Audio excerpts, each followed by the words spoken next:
परिनिष्ठितोऽपि नैर्गुण्ये उत्तम श्लोक लीलया गृहीत चेता राजर्षे आख्यानम यदधीतवान। मैं भी तो सब कुछ छोड़ करके उनकी कथा को सुन करके चला आया। देखो आज मैं बहुत अच्छी अच्छी कथाएं हैं, फिर भी मैं विस्तार नहीं करूंगा। कुछ भी करके हम लोगों को कल भगवान का चौथा दिन जन्मोत्सव मनाना ही पड़ता है, तो हम लोग भगवान का जन्मोत्सव मनाएंगे, पर सूत्रात्मक रूप से जो अच्छी बातें हैं वो मैं बताता जाऊंगा, मैं अपनी मत के अनुसार जो मुझको समझ में आएगा। तो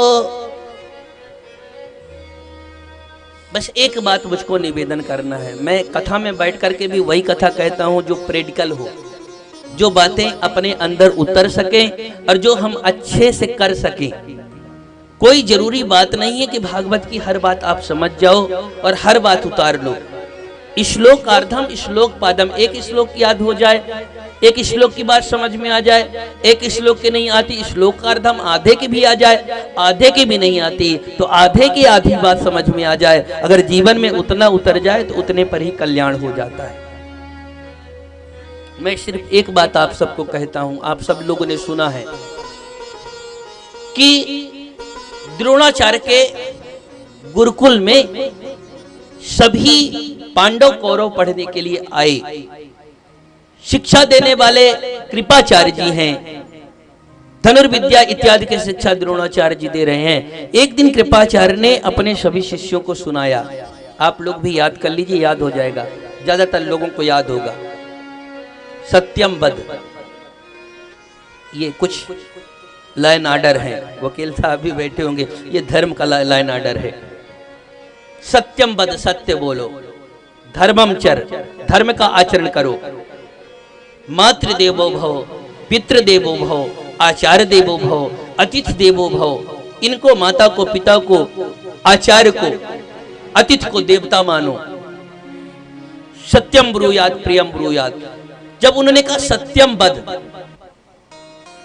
कृपाचार्य ने बोला कल जो है आप वापिस मुझको सुनाइएगा, होम वर्क करने के लिए दे दिया। दूसरे दिन जब सभी बच्चे आए तो सभी बच्चों से पूछा, क्यों बच्चों तुमने वो लेसन जो मिला था उसको तुमने याद कर लिया? सब बच्चों ने कहा हाँ मुझको याद हो गया। युधिष्ठिर से पूछा, युधिष्ठिर ने कहा गुरुदेव मुझको नहीं याद हो पाया। पूरा नहीं याद हो पाया? बोले मुझको तो सत्यम वद ही पहला ही नहीं याद हो पाया। जब पहला याद हो जाए तो आगे बढ़े, ठीक है कल याद करके चले आना। दूसरे दिन गए, दूसरे दिन फिर गए तो फिर पूछा कृपाचार्य जी ने कि युधिष्ठिर तुमको याद हुआ? बोले नहीं याद हुआ। अरे युधिष्ठिर इतना देर क्यों लगता है, कल याद करके ले आना। फिर तीसरे दिन पहुंचे, तुमको सत्यम वद याद हुआ? बोले गुरुदेव ऐसे शब्द रटने में तो तुरंत याद हो गया है, परंतु इसको अपने जीवन में उतारने में पूरा जीवन लग जाएगा। वो केवल सत्यम वद ही जीवन तक याद करते रहे। आप सबको याद है कि कौरव पांडवों का युद्ध हो रहा था। कृपाचार्य इतना भयंकर युद्ध कर रहे थे, ऐसा लग रहा था पांडवों का आज ही संहार हो जाएगा। तब अन्य लोगों ने कहा कि एक बार अगर भैया युधिष्ठिर कह दें कि अश्वत्थामा मर गया। अश्वत्थामा नाम का एक हाथी था, भीम ने उस हाथी को मारा और युधिष्ठिर को कहा कि आप कहिए कि अश्वत्थामा मारा गया। तैयार नहीं थे युधिष्ठिर, पर हाथी को मारा था, अश्वत्थामा नाम का हाथी मरा था केवल सत्य के लिए। तो उन्होंने एक बार इतना केवल कहा अश्वत्थामा हतो, अश्वत्थामा मारा गया। जैसे का अश्वत्थामा मारा गया, द्रोणाचार्य जी ने केवल इतना ही सुना था, तब तक दुंदुभी नगाड़े सब बजने लगे। बाद में उन्होंने यद्यपि कहा नरो ना कुंजरो, नर नहीं मारा गया है, कुंजर मारा गया है, गजराज मारा गया है। पर अश्वत्थामा हतो ही केवल द्रोणाचार्य सुन पाए। उनको लगा मेरा पुत्र मारा गया है। पुत्र मोह में इतने विह्वल हो गए कि युद्ध नहीं कर सके, अंत में उनका वध हो गया। और आप सब जानते हैं कि महाप्रयाण के समय में हिमालय में सभी पांडव गल गए, केवल अकेले युधिष्ठिर बचे। सत्य के बल के कारण उनका जो एक भ्रामक स्थिति का झूठ बोला था, एक दाहिने पैर का अंगूठा के बर गला और बाकी शरीर स्वर्गारोहण किया था, वो अकेले अपने इतिहास में है। एक तो ध्रुव हैं और दूसरे युधिष्ठिर हैं जो सशरीर स्वर्ग को प्रस्थान किए, प्रयाण किए, उनको तन परित्याग नहीं करना पड़ा सत्य के बल पर।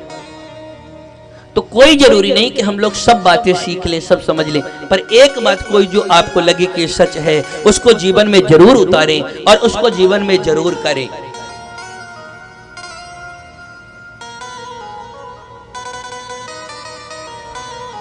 किसी तरह से भगवान से प्रेम हो, यही परम धर्म है। भगवान का स्मरण किया, सृष्टि विषयक प्रश्नों को उत्तर देना शुरू किया।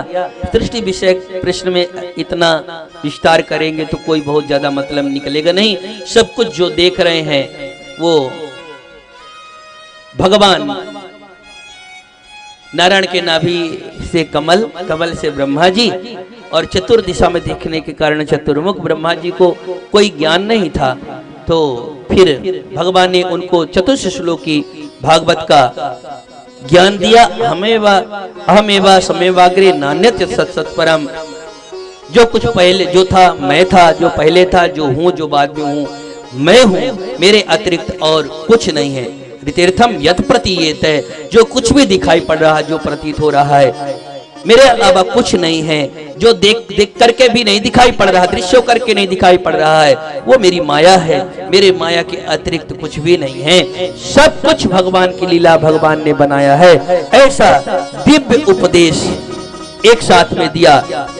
अहमेवा समेवाग्रे नान्यम यत् सत्सत्परम पश्चादहम यदेदच्य यो शिष्येत सोभ्यहम, जो शेष बच जाएगा उसको वो है मैं ही हूँ, मेरे अलावा कोई नहीं है। ऋतीर्थम यत् प्रतीयेत न प्रतीयेत चात्मनि तद्विद्यादात्मनो मायाम यथा भासो यथा तमः, जो दिखाई पड़ता है वो सब कुछ भगवान की लीला है, जो नहीं दिखाई पड़ता हुआ है भगवान की